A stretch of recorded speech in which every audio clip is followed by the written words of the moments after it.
So I done these series before, and I recorded the video a few days ago, and I'm gonna release it today. But I talked about people that the Hawks could potentially draft, and I've said the whole time it's Alex R. You don't pass up on a guy who has that mold of a 7'1" who could be, like an Evan Mobley, Jaren Jackson Jr.-esque defender. And yeah, the rest of the video is going to be what I previously recorded, but it's expected he's going to be taken, and they're probably not going to trade the pick. Yo, what's going on, guys? And today we're going to be talking about yes, the Atlanta Hawks drafts. Right now, according to Hoops Hype's NBA draft predictor, we have, because if you guys didn't know, I work at Hoops Hype, but what we have as our number one predicting, there's an 87.9% chance that the Hawks take Alex Sarr. There's a 4.3% chance they take Nikola Topic, and there's a 2.8% chance they take Zachary Rissache. And Donovan Clingan has 0.5% and 0.4% for Mateus Buzelis. Now, I know this is a young front office, so a lot of people were saying you could expect the unexpected, as well as the fact that the Atlanta Hawks were at Zachary Rissage's attention, not his attention, at his game, and I have compared him to a mix of Michael Porter Jr. and Cam Johnson with more defense. I personally think right here, you get Alex Sarr because he fits perfectly next to what you have in Onyeka Okongwu, and then it makes it easier to build a team by having Alex Sarr. It kind of the whole thing where people get, okay, the defense with Trae Young, let me say this. We'll talk about, so the two guys they're probably deciding between. I don't know why we have Topic as the second option. I don't believe Topic is like in contention for the number one overall pick. As much as I love Nikola Topic, and I think he's one of the most underrated players in this draft, I think it's between Zachary Rissache and Alex Sarr. Now, Zachary I think they take Zachary if they do trade if they do trade Trae Young and they want to be a playoff team right now, they'll take Zachary, if that's what they truly believe. But if they want to keep Trae Young and they want to keep DeJounte Murray and give this an actual go, even though the numbers show it does not work, you take Alex Sarr. You remember last year, people were saying, oh, Brandon Miller's the archetype, that Paul George, 6'8", athletic two-way player that you don't pass up, and that's why people were saying he was going to be the second overall pick over Scoot Henderson, and which rightfully so in hindsight. But people, including myself, were saying, well, Scoot's been hyped up as like this generational talent. Shouldn't he be there? And, but Brandon Miller, again, ended up there because he is that archetype. My personal belief is Alex Sarr is another guy. I literally met Alex Sarr. You guys saw the interview. I've been by him when he's staying. Alex Sarr is a massive human, 7'1". His numbers, you're gonna say, well, his numbers aren't impressive. He played off the bench role as a reserve, all right. But his ability to cover ground, switch out onto the perimeter as an inside and outside defender, arguably being able to guard 3 through 5, maybe even. He basically has Evan Mobley, Jaren Jackson-esque defensive tendencies and instincts and abilities with that type of versatility, be a shot blocker. And then offensively, he's showing the ability to be a 3-level guy where worst comes to worst, he doesn't develop an offensive shot, and he's similar to being an offensive player as Evan Mobley with maybe a little bit less skill. And if it does work out, maybe he becomes a 3-point shooter who is closer to a Jaren Jackson Jr. And again, with Trae Young, the whole thing is the defensive liability. You now would have a starting, because they're going to probably trade Clint Capella, you now would have a front court of Onyeka Okongwu, because they need, Alex Sarr is not a good rebounder, and I don't think he ever will be. It's just not his thing. And by having,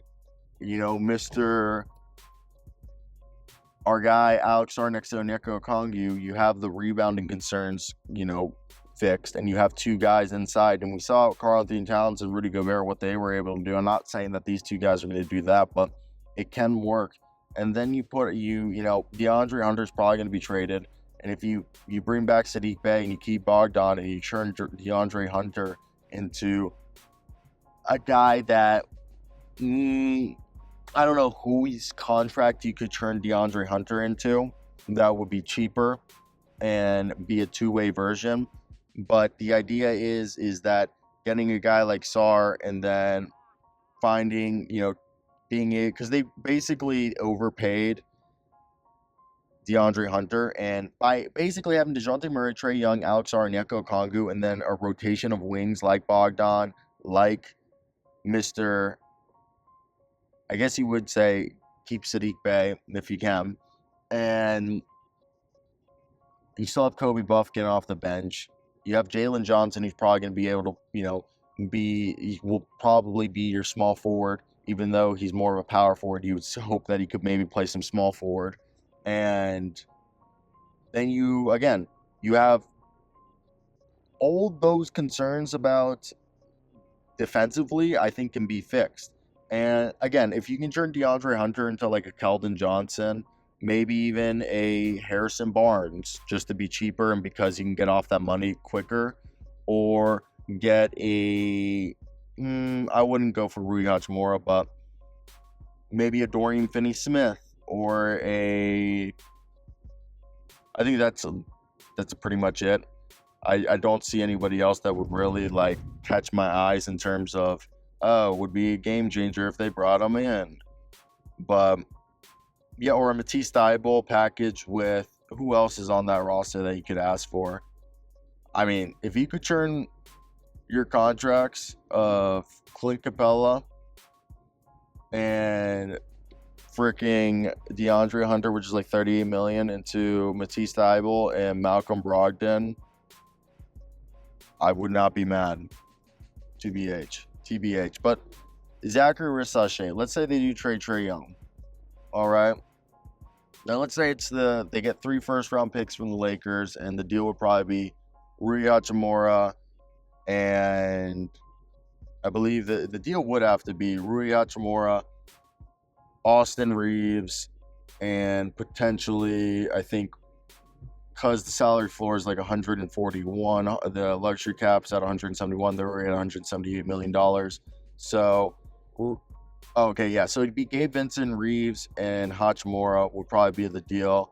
And right there, you would definitely be able to just get by, in my opinion, you trade that, you get 3 first-round picks, you send, Trae Young there, you trade, Clint Capella to a team maybe like Memphis or New York, and you get another pick there.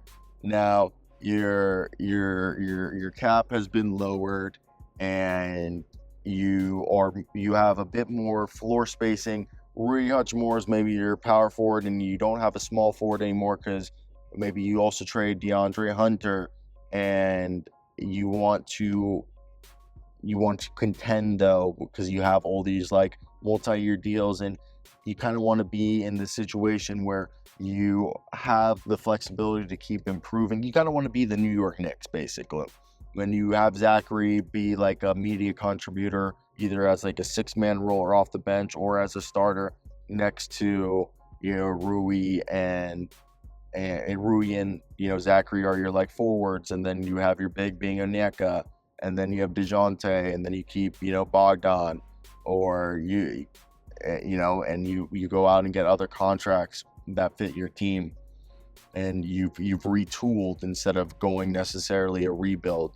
Because I do think if they get Sar, I know this year was technically the gap year, but I mean, Sar could really be like Derek Lively for them, and could maybe help them be a playoff team.